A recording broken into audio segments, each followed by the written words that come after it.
அண்ணே அந்த நோட்டீஸ் கொண்டு போங்க.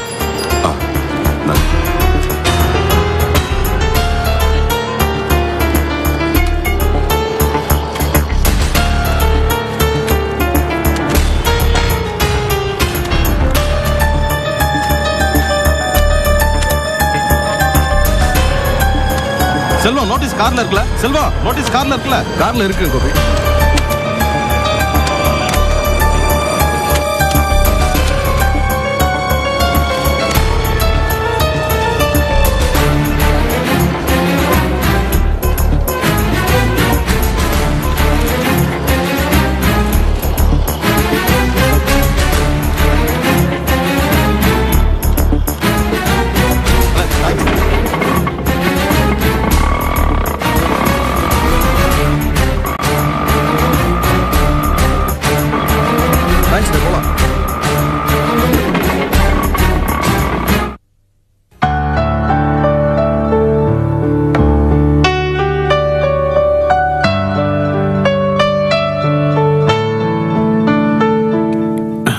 பவானி, டிஃபன் ரொம்ப பிரமாதம்.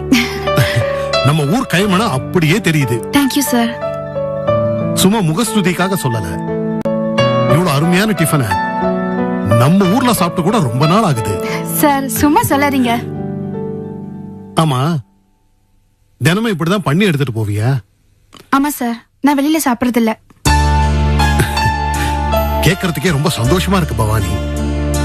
ஊரை விட்டு ஊர் வந்திருந்தோம், கொஞ்சம் கூட மாறாம உன் கையாலேயே சமைச்சு நீ எடுத்துட்டு போற. இந்த ஊருக்கு வந்தோம், நீ நம்ம தமிழ் பொண்ணாவே இருக்க. அதுக்கு சில காரணங்கள்லாம் இருக்கு சார். அது என்னது? ஒண்ணு, பழக்கத்தை மாத்திக்க பிடிக்கல. இன்னொன்னு, இந்த ஊரோட விலைவாசியில நான் வெளியே சாப்பிட்டா கட்டுப்படி ஆகாது. நான் சிக்கனமா பணம் சேர்த்து ஊருக்கு அனுப்பிட்டு இருக்கேன் சார். அதனால நான் ஒரு வெள்ளி கூட அனவசியமா செலவு பண்ண மாட்டேன். எல்லாம் சிக்கன நடவடிக்கை தான். கேட்கறதுக்கே மனசுக்கு எவ்வளவு நிறைவா இருக்கு தெரியுமா? ஒரு தகப்பன் ஸ்தானத்துல இருந்து சொல்றேம்மா, பையனை பெத்தெடுத்து என்னமா பிரயோஜனம்? பெத்தா உன்ன மாதிரி ஒரு பொண்ணை பெத்தெடுக்கணும். சொல்லப்போனா சிதம்பரம் ரொம்ப கொடுத்து வச்சிருக்கணும். உன்ன மாதிரி ஒரு பொண்ணை பெத்ததுக்கு அவர் ரொம்ப பெருமைப்படணும். சரிம்மா, ரமேஷ் இருக்கிற இடத்துக்கு வழிய சொன்னேன்னா நான் போய் பார்த்துட்டு வந்துருவேன். நானும் உங்க கூட வரேன் சார். அட நீ போய் உன் வேலையை பாருமா, நான் போய் பார்த்துட்டு வரேன்னு சொன்னேன்ல. அதெல்லாம் நான் பாத்துக்கிறேன் சார். நீங்க தனியா போய் ஏன் சிரமப்படணும்? அட எதுக்குமா உனக்கு வீண் சிரமம்? அதுக்கு தானே சொல்றேன். எனக்கு எந்த சிரமமும் இல்ல, சந்தோஷம்தான். இல்லம்மா, என் கூட வந்தா அவன் உன்னை பார்த்தா கண்ட மாதிரி பேசுறான். எனக்கு ரொம்ப சங்கடமா இருக்கு. நீ ஏன் கவலைப்படுற? நீ அட்ரஸ் கூட நான் கால் டாக்ஸி பிடிச்சு அவனை பார்த்துட்டு வந்தேன் சார். அவர் பேசினதை நான் பெருசா எடுத்துக்கவே இல்ல. எனக்கு இதுல எந்த சங்கடமும் இல்ல. என்னமா சொல்ற? ஆமா சார், ரமேஷ் வந்து இப்போ ஒரு குழந்தை மாதிரி. நம்ம ஒரு குழந்தைய எப்படி ட்ரீட் பண்ணுவோமோ அந்த மாதிரி தான் ட்ரீட் பண்ணணும். அவர்கிட்ட அன்பையும் பரவியும் மட்டும்தான் சார் காட்டணும். அவரோட எரிச்சலையோ கோவத்தையோ பொருட்படுத்தவே கூடாது. எனக்கு கூட அவர் சம்பந்தமா ஒரு குற்ற உணர்ச்சி இருக்கு சார். நான் அவரோட வாழ்க்கையில வந்ததுனால தானே அவரோட வாழ்க்கை இப்படி திசை மாறி இப்ப எப்படி வந்து நிக்குது. அவர் ஏன் மேல வச்ச பிரியத்தினால தானே அவர் இவ்வளவு கஷ்டம் சந்திக்க வேண்டிய வந்திருக்கு. அந்த ஒருத்தர் எனக்குள்ள இருந்துட்டே தான் சார் இருக்கு. அதுக்கு நான் ஏதாவது ஒரு பரிகாரம் பண்ணியே ஆகணும். அதனால நான் உங்க கூட வரேன் சார்.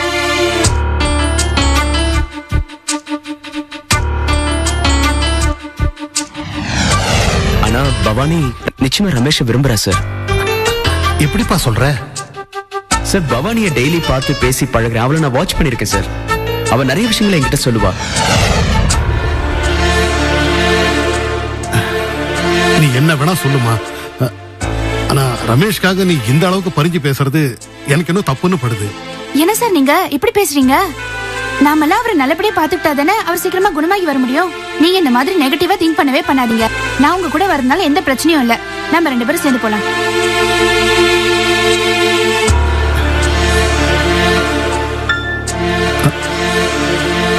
போதும்மா.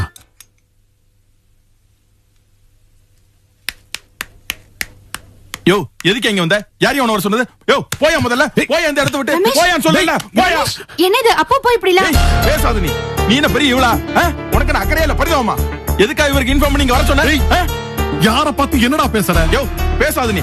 முதல்ல இந்த இடத்தை காலி பண்ணு. போ. போ சொல்றல. ரமேஷ், டென்ஷன் ஆகாதீங்க, கொஞ்சம் அமைதியா பேசுங்க. ஏய் பேசாதன்னு சொல்றல. நான் டென்ஷன் ஆகாம இருக்கணும்னா நீ முதல்ல வெளிய போ. எனக்கு தேவையானதை வாங்கிட்டு வா. இத பாரு, என் கையில எப்படி நடுங்குன்னு பாரு.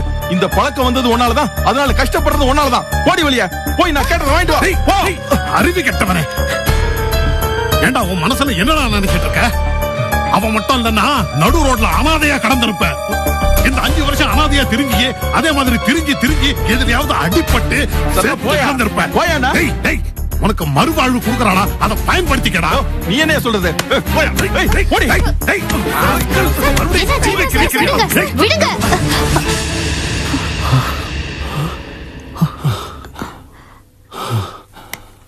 நீங்க இங்க நேத்துதான் ரமேஷ்னு பேர் பார்த்தேன். அம்மா கூட சொன்னாங்க. ஆனா இவர் எப்படி இங்க? நீங்க எப்ப சார் வந்தீங்க? நேத்துதாம்மா வந்தேன். நான் கூட நேத்து தான் இங்க ஜாயின் பண்ணேன். ரமேஷ் இனிமே பாத்துட்டு போறது நான் தான். பவானி, நீதான் இவர் இங்க கூட்டிட்டு வந்தியா? ஆமா நீ. இத பாருங்க சார், இவர மாதிரி பாதிக்கப்பட்டவங்க கிட்ட நாம 2 விஷயத்தை மட்டும்தான் வெளிப்படுத்தணும். ஒன்னு அன்பு, இன்னொன்னு பொறுமை.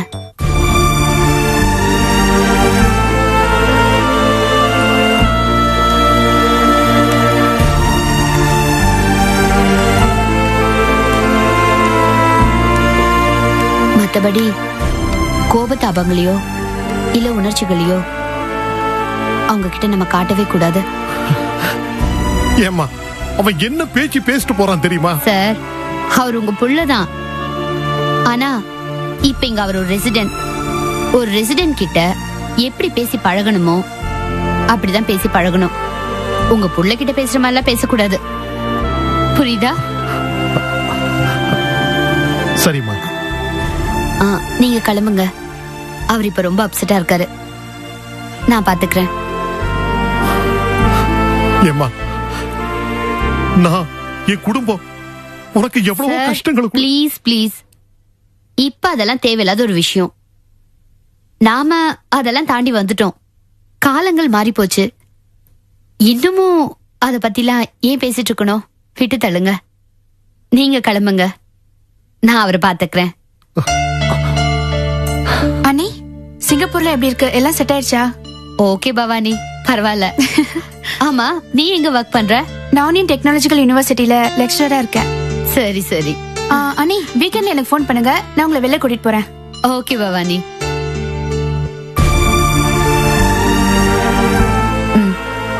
அங்கிள், இப்ப நீங்க கிளம்புங்க. அவரை முழுசா கியூர் பண்ணி அனுப்ப வேண்டியது என்னோட கடமை. வரேம்மா. வா. வரேன். சரி பவானி.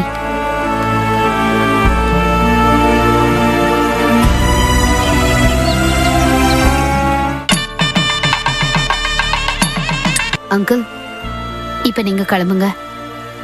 அவரை முழுசா கியூர் பண்ணி அனுப்ப வேண்டியது என்னோட கடமை. வரேம்மா. வா. வரேன். சரி பவானி.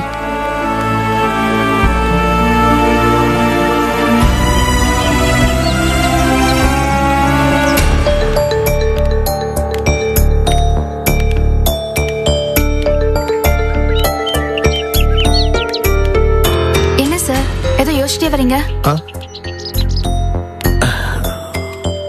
ஒண்ணு இல்லம்மா, இப்ப ரமேஷ் நிர்மலா பாத்துக்க போறது ஒரு விதத்துல நல்லதுதான். ஆனா இதே விஷயத்த நாம கொஞ்சம் பிராக்டிக்கலா நினைச்சு பார்க்கும்போது ரமேஷால நிர்மலா ரொம்ப பாதிக்கப்பட்டிருக்கா. கரெக்டா? அதனால ரமேஷ் அவ எப்பெல்லாம் பாக்குறாளோ அப்பெல்லாம் அவளுக்கு அதுதான் ஞாபகம் வரும். அது அவளுடைய கோபத்தையும் தூண்டலாம் இல்லையா? சச்சா, நிர்மலா அண்ணி ரொம்ப நல்ல மாதிரி. நீங்க அவங்களை இன்னும் சரியா புரிஞ்சுக்கல சார். இந்த நிர்மலாவை விட்டு தள்ளுமா. இந்த ரமேஷ் பையன் அவனை பார்த்தல்ல, எனக்கு என்னமோ அவன் கோஆபரேட் பண்ணாம அவளுக்கு ரொம்ப தொல்லை கொடுப்பானு பயமா இருக்கு. சார், ரமேஷ் இப்ப இருக்கிற நிலைமையில யாரு கூடயும் கோஆபரேட் பண்ண மாட்டாரு. ஆனா நிர்மலா அண்ணி அவங்களோட வேலையில ரொம்ப எக்ஸ்பர்ட். இந்த மாதிரி ஆளுங்களெல்லாம் எப்படி ட்ரீட் பண்ணணும்னு அவங்களுக்கு தெரியும். இப்பெல்லாம் அவங்க எல்லா விஷயத்தையுமே ரொம்ப மெச்சூர்டா ஹேண்டில் பண்றாங்க. அதனால எந்த பிரச்சனையும் இல்ல சார். சீக்கிரமே ரமேஷ் நல்லபடியா குணமாயிடுவாரு, நீங்க கவலைப்படாதீங்க.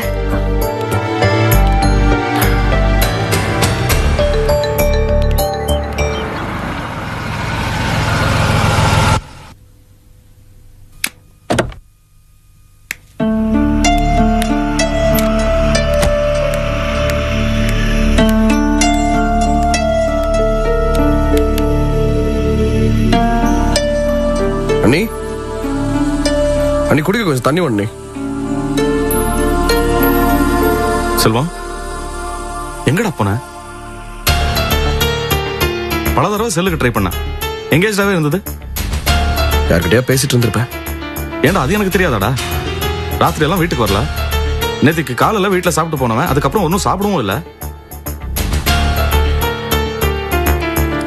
வழக்கமா லோடு வரதை பத்தி போறதை பத்தி எனக்கு போன் பண்ணி சொல்லுவேன். இப்போ அதுவும் கிடையாது. அந்த அளவுக்கு என் மேல வருத்தம். மன்னிப்பு கூட கேட்டாச்சப்பா. சரி விடு. ஆடிட்டர் ஏதோ வர சொன்னாரு. என்னால போக முடியாது, எனக்கு வேலை இருக்கு, நீ போயிட்டு வந்துரு. இல்ல, எனக்கும் வேலை இருக்கு. எனக்கு தெரியாம அப்படி என்ன உனக்கு வேலை? வேலை இருக்கு. நான் சொல்ற வேலையோட முக்கியமா எனக்கும் தெரியாம. சரிடா, இப்பெல்லாம் நீ பெரிய ஆளாயிட்ட. உன்கிட்ட சமமா பேசுற தகுதி எனக்கு கிடையாது. வயசுல மூத்தவன், மன்னிப்பு கூட கேட்டாச்சு. அதுக்கப்புறமும் நீ விட்டேத்தியா இருந்தா எப்படா? சரி விடு. உன் மனசு எப்ப சமாதானப்படுதோ அப்ப என்கிட்ட நல்ல விதமா பேசு.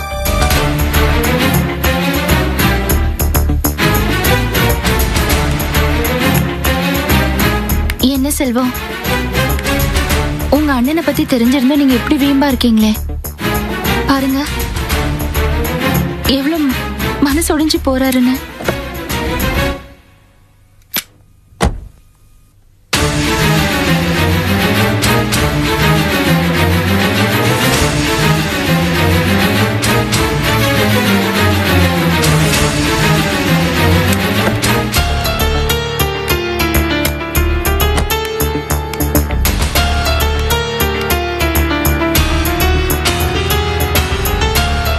செல்வம், உன்னோட முக்கியமான வேலை என்னன்னு எனக்கு தெரிஞ்சு போச்சு.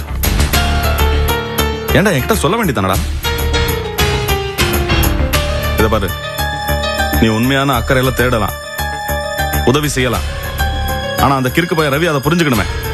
அவன் வீணா ஏதாவது ஒம்பு பண்ணி உன்னதான் கேவலப்படுத்துவான். அதுக்கு என்ன பண்ண முடியும்? சரி, உன் இஷ்டம். அண்ணே, கார் எனக்கு வேணும். நான் போயிட்டு வந்துடுறேன், அப்புறம் நீ எடுத்துட்டு போ. செல்வம், என்னாச்சு? லீலா பொண்ணு. என்னாச்சு? என்ன செல்வம் இதெல்லாம்? என்ன சொல்றீங்க நீ? எல்லாம் அந்த ரவி பண்ற வேலைதான். வீட்டுல ஏதோ பிரச்சனை, குழந்தைய போட்டு அடிச்சிருப்பான் போல.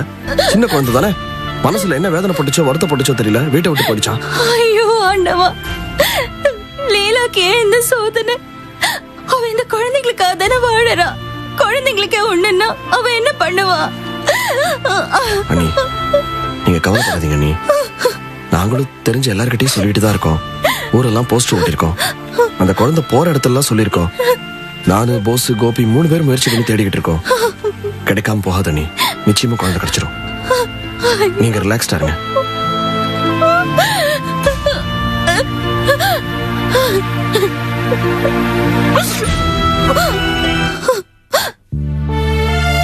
நானும் கோபி, செல்வம் 3 பேர் தான் எல்லா இடத்துக்கும் போனோம். மீனா பொண்ணோட படிக்கிற பிள்ளைங்க வீடு, டீச்சருங்க வீடு, எல்லா இடமே தேடி பார்த்தாச்சு. தகவல் தெரிஞ்சா உடனே சொல்லியிருக்கோம். செல்வம் தான் கொஞ்சம் நோட்டீஸ் எடுத்துட்டு போய் எலக்ட்ரிக் ட்ரெயின், பஸ், ஆட்டோ எல்லாத்தையும் ஒட்டினாப்புல. அப்புறம் எனக்கு தெரிஞ்சு மார்க்கெட்ல ஒரு ஆட்டோ, அப்புறம் போற ஒரு ஆட்டோ எல்லாத்துலயுமே நோட்டீஸ் ஒட்டியிருக்கோம். அப்புறம் எல்லா பேப்பர்லயுமே நோட்டீஸ் எல்லாம் உள்ள வச்சிருக்கோம். தகவல் தெரிஞ்சா உடனே சொல்லிடுவாங்க. பாப்போம். பாத்தியா லீலா, இவங்க மீனா கிடைக்க எவ்வளவு முயற்சி பண்ணிருக்காங்கன்னு. கண்டிப்பா மீனா கிடைச்சிருவா. விஜி, என் குழந்தைய விட்டு பிரிஞ்சு நான் ஒரு நிமிஷம் கூட இருந்ததில்ல. இப்ப அவ எங்க இருக்காளோ, என்ன செய்யறாளோ, சாப்பிட்டாலோ இல்லையோ தெரியலையே விஜி. லீலா, இப்படியே அழுதுட்டு இருந்தா துக்கம் தான் ஜாஸ்தி ஆகும். நம்ம குழந்தைக்கு அப்படி எந்த கஷ்டமும் வராது. தைரியமா இரு. இப்படி அழுதுகிட்டே இருக்காதம்மா, குழந்தை எப்படி கிடைச்சிடும், தைரியமா இரு. அழாத லீலா, மீனா கண்டிப்பா கிடைச்சிருவா. சிதம்பரம் ஐயா. யாரு? ஐயா வணக்கம் ஐயா. வணக்கம் ஐயா.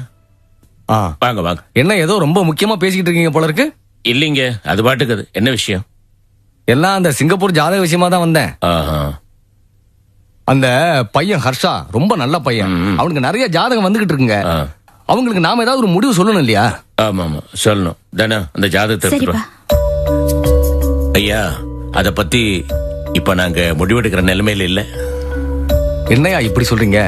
ஏதாவது ஒரு முடிவு எடுத்தா தானே சரியா வரும். குறைஞ்சபட்சம் நாம ஒரு டேட் சொல்லி அதுக்குள்ள முடிவு தெரிவிக்கிறோம் சொன்னா தானே நல்லா இருக்கும். ஏன்னா அவங்க சமாச்சாரத்தையும் நம்ம கவனிக்கணும் இல்லையா? புரியுதுங்க, அவங்களுக்கு அவசரமா தான் இருக்கும். ஆனா நாங்க அவ்வளவு சீக்கிரமா முடிவு செய்யற நிலைமையில இல்ல. அதனாலதான் இப்படி. என்னையா இப்படி சொல்றீங்க? ஏதாவது மனசங்கடமா? சங்கடம் எல்லாம் ஒண்ணு இல்லைங்க. இங்க சூழ்நிலை சரியில்லை. இந்த ஜாதகத்தை தயவு செய்து அவங்க கிட்ட கொடுத்துருங்க. ஐயா, ஜாதகத்தை திருப்பி கொடுக்குறீங்களே, யோசனை பண்ணி தானே கொடுக்குறீங்க? யோசனை பண்ணிட்டேங்க. இங்க நிலைமை சரியினால அவங்கள நாம டிலே பண்ண கூடாதுல்ல. அவங்க அவசரத்துக்கு அவங்க முடிவு பண்ணிக்கிட்டாங்க. சரி, வரேங்கய்யா. நல்லதுங்க. என்னப்பா நீங்க நல்ல இடமா இருக்கு, பையனும் நல்ல பையனா இருக்கான், சட்டன ஜாதகத்தை திருப்பி கொடுத்துட்டீங்க. நம்ம நிலைமை உனக்கு தெரியாதம்மா. இப்ப நம்ம கல்யாணத்தை முடிவு பண்ற நிலைமையிலேயே இருக்கிறோம். முதல்ல குழந்தை கிடைக்கிட்டோம், அப்புறம் பாப்போம். என்னப்பா இது? விடுமா, இதுல என்ன வந்தது? நமக்கு வேற இடமா கிடைக்காம போகுது. என் பிரச்சனை பவானி வரைக்கும் பாதிக்கணுமாப்பா? அப்படி எல்லாம் நினைக்காதம்மா. இந்த பையன் இல்லைன்னா இன்னொரு பையன். கண்டதை நினைச்சு வருத்தப்படாது.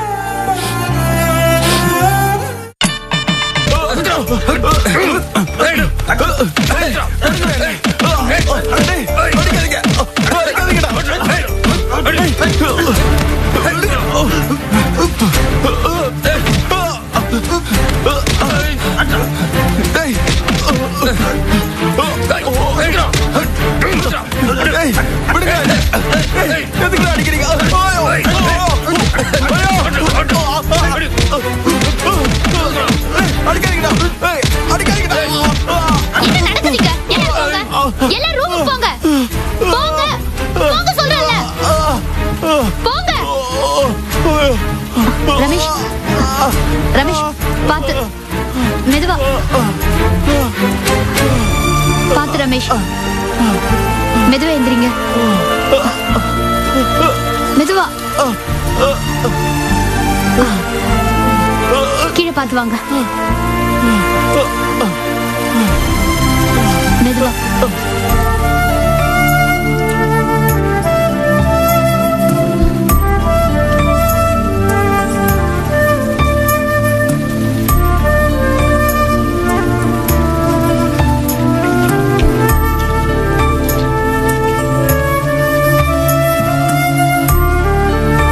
இந்த மாத்திரை போடுங்க ரமேஷ்.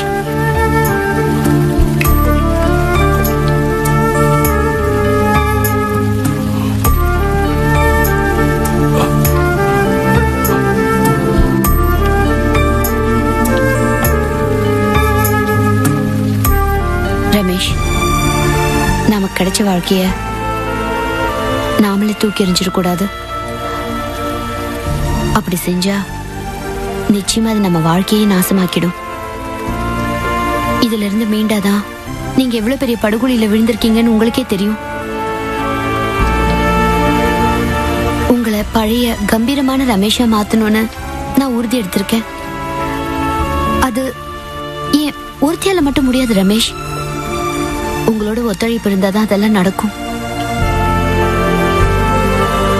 நீங்க இந்த பழக்கத்துல எல்லாம் இருந்து மாறினாதான் உங்க வாழ்க்கையில இழந்ததெல்லாம் திரும்ப கிடைக்கும் ரமேஷ். எதெல்லாம் கிடைக்கும் நிர்மலா? உங்க மரியாதை, உங்க நிம்மதி, உங்க சந்தோஷம், கௌரவம், உங்க அம்மா, உங்க அப்பா, உங்க குடும்பம் எல்லாமே திரும்ப கிடைக்கும் ரமேஷ். பவானி கிடைப்பாளா?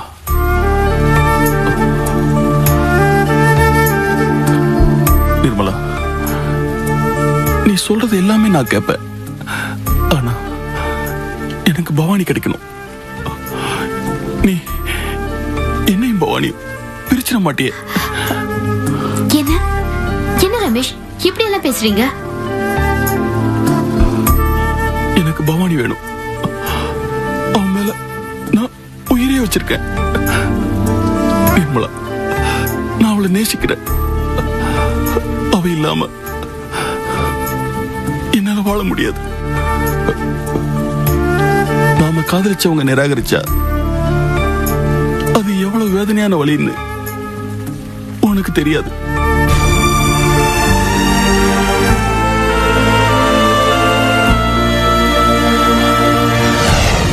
என்னோட உண்மையான காதல இவ்வளவு தூரம் அவமானப்படுத்துவன் நான் நினைச்சு கூட பார்க்கல ரமேஷ். இத பாரு, இந்த காவிய காதல் மாதிரி என்கிட்ட ரீல் விடாத. நம்ம மேட்ர காதல்னு சொன்னது ஒரு வசதிக்காகத்தான்.